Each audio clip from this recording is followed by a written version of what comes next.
Come to me like a man.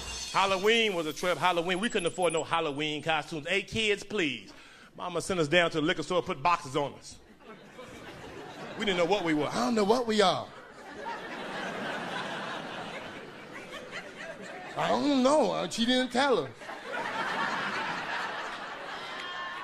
I think we UPS, I guess. I don't know. That every Halloween, I had the same outfit on. Every year. I just had a brown box. No, it wasn't nothing sad. I asked my father, could I have a new outfit? And he said, no, just wear the same one. And it was just a brown box.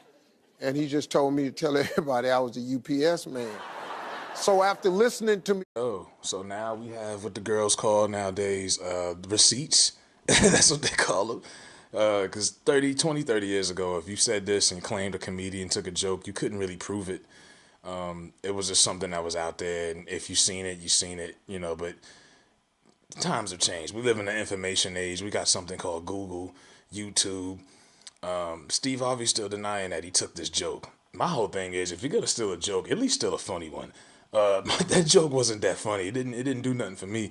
Mark Curry, respect him as a comic. Wasn't the biggest fan of him, but I respect him. He was a real dude. I grew up on his show, hanging with Mr. Cooper somewhat. But if you're gonna steal a joke, at least steal a good one, man. But I guess when you're trying to do something under wraps, you don't want to take something that was too good because it's too noticeable. But stealing jokes in comedy is like the equivalent of stealing in sports or cheating in sports. Excuse me. You just don't do it. And the thing about comedy is you can't copyright a joke like you can music or a film or anything else. You can copyright a meme. That's crazy, right? You can copyright a meme and put your @ name on it, but you can't copyright a joke. Just like you can't copyright a tweet. So even though it's been proven, Mark Curry can't basically sue Steve Harvey. You can't do it. That's why it really fucking sucks as a comic when these people when they get their jokes stolen.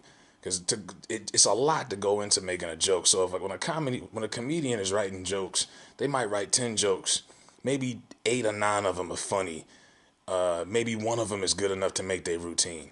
So, you know, you got to edit it, you got to perfect it, you got to know how to deliver it. If it's funny or not, then you got to go out and test it out and try it, you know, before probably at some random night, then put it in your routine. So a lot goes into it.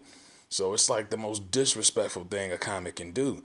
Now, that being said, Steve isn't the only one doing this. I've heard from Corey Holcomb, Damon Williams stole jokes. G-Thing stole some jokes. Amy Schumer, probably the most popular female comedian out right now next to Tiffany Haddish. She's known for stealing jokes. And just like Steve, what she'll do is she'll go back years and years ago and she'll find someone who's not as popular as her and take some of their material. And her fans who don't know about some of these low-key comedians, they're completely oblivious and they think, oh, Amy's hilarious. No, she's not. And she doesn't have that much respect from a comedic standpoint from her peers. They respect her grind, her hustle, you know, but they don't respect that bitch. Even Carlos Mencia, the fat Mexican dude, not Iglesias, he's funny. Not what's they call him, Chewy, Chubby, whatever, he's funny. But Mencia was like Dave Chappelle's replacement on Comedy Central.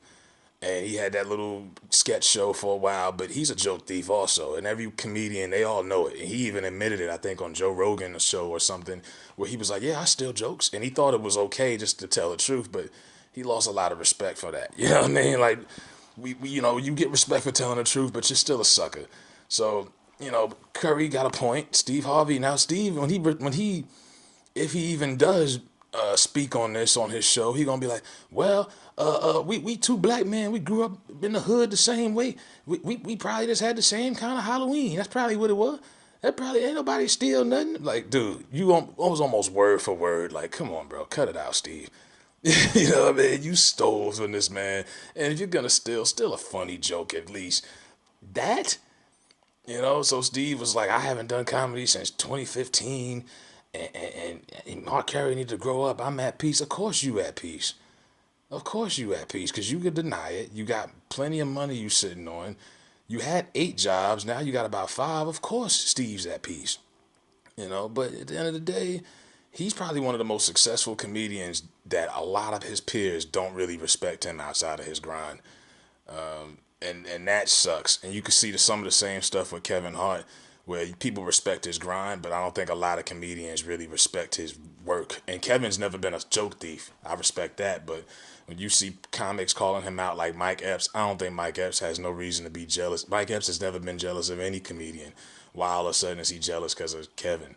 It's a level of credibility and things that go into that where you see guys taking shots. It's not because they're jealous necessarily. They just know you're not 100%. And with Kevin, it'd probably be because he's got writers helping him out, but not necessarily stealing jokes. I can deal with a comedian having writers. Eddie Murphy had writers in his monologue on Eddie Murphy Raw. Paul Mooney wrote sketches and shit for In Living Color. He wrote Handyman. He wrote sketches and scenes for Sanford and Son. But writing someone's joke is almost, I could rather deal with you just saying, hey, I hired someone, they wrote my joke. But to just steal it, nah, man, you're a fucking joke thief. So yeah, Steve Harvey got busted. He got caught with his pants down at the side piece's house. And I want to see what he gonna say now because this fucking clip is surfacing everywhere.